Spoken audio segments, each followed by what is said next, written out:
noche. Queremos dar la bienvenida a comenzar el programa con una de nuestras grandes invitadas que tenemos en esta tarde de inicio de semana, Dolores Redondo. Dolores, buenas tardes, Arratsalde On. Buenas tardes. Como buena donostiarra, Dolores, ante las inclemencias del tiempo, no ha querido faltar a su cita con este programa, Dolores, con la promoción de tu libro. Bueno, este punto y final a la trilogía Ofrenda a la Tormenta, que es una ofrenda, yo diría casi que al mal, ¿no? Porque cierra un círculo y hablamos de, bueno, pues de esa sensación, ese thriller policíaco, la inspectora Salazar, bueno, pues investigando casos que muchas veces escapan, ¿no?, a la razón humana, porque los seres humanos somos tan malos, somos capaces de incluso dar a la muerte a nuestro hijo por seguir una creencia.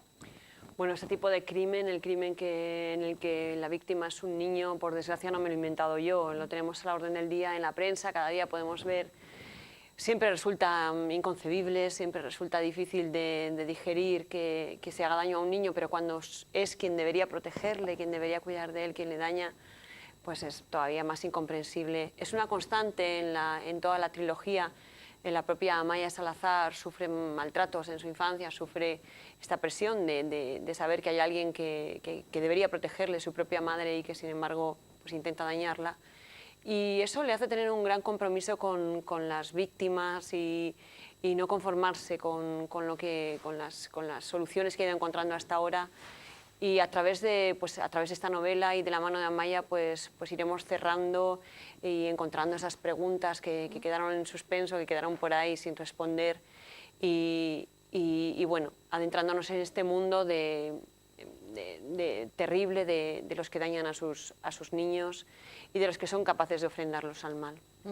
Hablamos de un thriller, de una novela policíaca, pero con esos tintes de mitología, ¿no? Novela mitológica también, o sea, en esa mezcla yo creo que reside la virtud de tu novela, que cierra ese círculo, como hemos dicho, Dolores, porque no se encuentra quizá de manera muy habitual, ¿no? Siempre que cuando hablamos de novela policíaca quizá nos encontramos con novelas más de calle, ¿no? Más policíaca, de patrullar, algo más real, y aquí ya, no sé, pasas un poquito la frontera, ¿no?, de realidad, mitología, fe, religión. Sí, es la trilogía conjunta el matriarcado como figura de familia, que es el reflejo de la propia familia en la que nací y me crié. Yo provengo de una familia de marinos, así que los hombres de mi familia siempre estaban en el mar y las mujeres pues por fuerza han tenido que ser fuertes y sacar sus familias adelante. Por otra parte, la mitología y la investigación policial.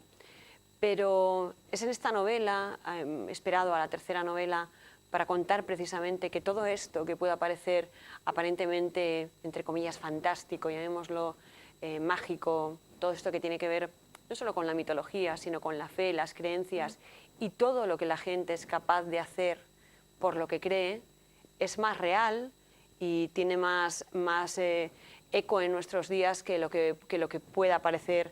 Y todo esto que inicialmente podía haber sido catalogado como fantástico, aprovecho en esta novela, en esta última, para revelar a los lectores que está basado en un hecho real, en un hecho auténtico que ocurrió hace unos años en Navarra, en el que un grupo, una secta, que se reunía en un caserío en la localidad navarra de Lesaca, dio muerte a una niña de tan solo 14 meses que se llamaba Ainara, presuntamente hay que decir, porque el caso está siendo investigado. Le dieron muerte entregada por sus propios padres en un ritual satánico, mágico, destinado a obtener beneficios mágicos también, y que pues de los que he venido hablando hasta ahora en la trilogía, que por incomprensible que pueda parecer, hechos como este se producen. Yo en la novela lo que he ido haciendo ha sido mezclar la información real con la ficción. Le otorgué a Amaia Salazar la misma fecha de nacimiento y edad que la que tendría la niña de haber vivido, esta pequeña Ainara. Y la trilogía entera está dedicada a ella, pues porque no tuvo nombre, no tuvo quien llorara por ella. Que la defendieran ni sus padres, que se supone. Nació para morir. que la tendrían que defender. Lo más horrible que ya casi no es el hecho de que, bueno, fueron ellos los que la entregaron, pero lo más horrible ya no es el hecho de que terminaran dándole muerte, pues que casi sería un alivio para la pobrecilla, sino la vida de negación, de cosificación que tuvo que vivir siendo poco menos pues que un animal que va a ser sacrificado. ¿Cómo llega a esta historia, Dolores? ¿Cuándo se te Pues ocurre? llegó a esta historia por la prensa. Llegó a esta historia por la prensa, pues como me llegan tantas, como cada día vemos esta misma semana ha habido un caso de un padre que ha matado a sus hijas. Bueno, pues una de estas historias que te conmueven, que te tocan en el momento y que al día siguiente vuelves a buscar en la prensa y vuelves a buscar una y otra vez porque dices, pero qué barbaridad, ¿no? Porque de alguna manera tienes que cribar el dolor que te produce y la incomprensión que te produce. Y bueno, pues me encontré con el vacío, con una pared de silencio, no había nada.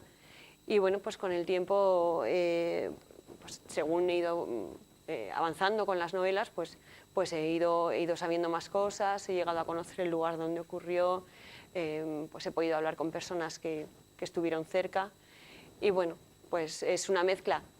Ya aviso en la nota que no son los hechos, porque los hechos están bajo secreto de sumario y yo no los conozco, tal como ocurrieron.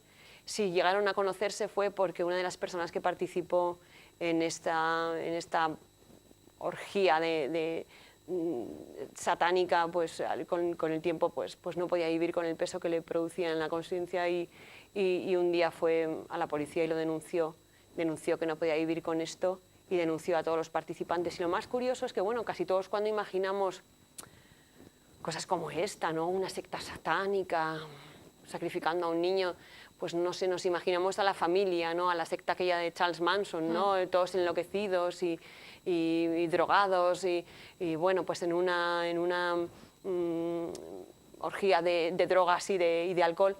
Bueno, pues estas personas eran perfectamente conscientes de lo que hacían y hoy en día ocupan pues puestos importantes en nuestra sociedad, son personas perfectamente integradas. ¿Qué es lo preocupante? Sí, que es lo preocupante. Esto es lo más preocupante porque si dices, bueno, no pues tiene acabaron...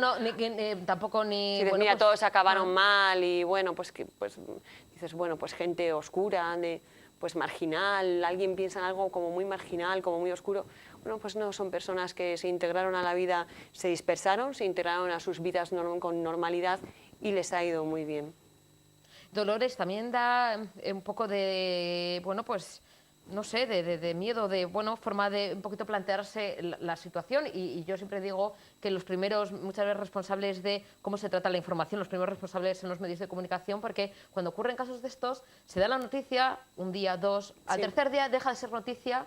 Sí. Parece que no ha pasado nada, no se hace como un examen de conciencia, ¿no? Es decir, sí. Oye, si pasan igual 2 casos al año, son 2 casos preocupantes al año, sí. Que muchas veces ponemos cifras, ponemos titulares y no nos damos cuenta de que muere una menor, muere una persona... Bueno, parece que son 3 días noticia, luego ya desaparece y como no vuelve a ocurrir, ¿no? Y es algo preocupante que en pleno siglo XXI se siga asesinando personas con esto de la fe, o sea, que al final no hemos evolucionado tanto de cuando las cruzadas moría personas. Es algo que debe tenerse en cuenta, que bueno, pues en muchos cuerpos de policía, en la mayoría hay grupos que se dedican a controlar a estos grupos, a grupos sectarios y grupúsculos de gente que bueno, pues que en el caso menos grave pues te sacan el dinero con sus trucos y su habladuría, ¿no? su palabrería y en el peor pues pueden obligarte a hacer algo que nunca pensaste. ¿Por qué? Pues seguramente debido a que quizá no estamos sustentados por la fe que tenían nuestros abuelos, quizá las religiones tradicionales pues no han sabido responder a los vacíos y a las preguntas que surgen en los últimos tiempos. También la crisis económica también ha hecho surgir preguntas, necesidades, sensación de que te sientes abandonado y bueno, pues todos un día buscamos una respuesta y bueno, todo depende de dónde la busques y siempre hay un malo, entre comillas, ¿no? Dispuesto a dártela y bueno, como digo, en el mejor de los casos a sacarte el dinero, en el peor pues a llevarte a la más absoluta depravación. Sí, pero se empieza por ahí, se puede empezar por ahí, ¿no? Bueno, pues saca el dinero, esto que la gente dice, bueno, te comen un poco el coco, no, pero es que puede luego llegar a esto. Claro. No siempre, pero puede llegar. Entonces, Puede yo creo llegar a que esto, sí. hay un cierto desconocimiento también por parte de la sociedad y pocos autores, en este caso Dolores, tú has sido valiente, ya has escrito sobre este tema, que hay un poco de, sí, se investiga, hay grupos pero especiales de la silencia, policía, es cierto, sí. pero a la gente le da un poquito de, bueno, sé que existe, pero no vamos a hablar mucho del tema, ¿no? Hay aspectos que no se mencionan tanto en prensa y como periodista pues sabes que es cierto que se tiende a silenciar los suicidios, se tiende a silenciar las profanaciones en iglesias y se tiende a silenciar pues las maniobras de sectas. Bueno, pues porque tienen un efecto llamada y porque tienen un efecto negativo sobre la sociedad y porque a veces también son grupos peligrosos y detrás de casi todas esa palabrería inicial pues hay grandes negocios y las sectas no están, o un líder de una secta no está ahí para dirigirte espiritualmente, está para obtener dinero. ¿Y se obtiene dinero de qué? Pues de lo que sea. Hace muy poco, no creo que menos un par de meses, se desarticulaba una en la que había varias chicas supuestamente monjas o vivían como hermanas, pues que bueno, pues eran esclavas sexuales realmente del líder de la secta, que las intercambiaba además con amigos suyos, o sea, realmente estaban, pues eso, eran esclavas sexuales. Y luego, pues por ponerte un ejemplo, para que veas hasta qué punto pues es poderosa la fe y es poderosa la creencia y debe ser tenida en cuenta, y de hecho pues por la policía es respetado, cuando se libera a las redes de prostitutas procedentes de África, de algunos países de África, no hay que recuperar sus pasaportes, hay que recuperar trenzas de su pelo, que es lo que sus captores les cortan para someterlas con vudú. No podemos reírnos, no podemos decir, qué ridículo, ¿cómo alguien puede llegar a ejercer la prostitución porque crean que porque tienen un mechón de su pelo van a ser capaces de hacerle vudú a ellas o a sus familias?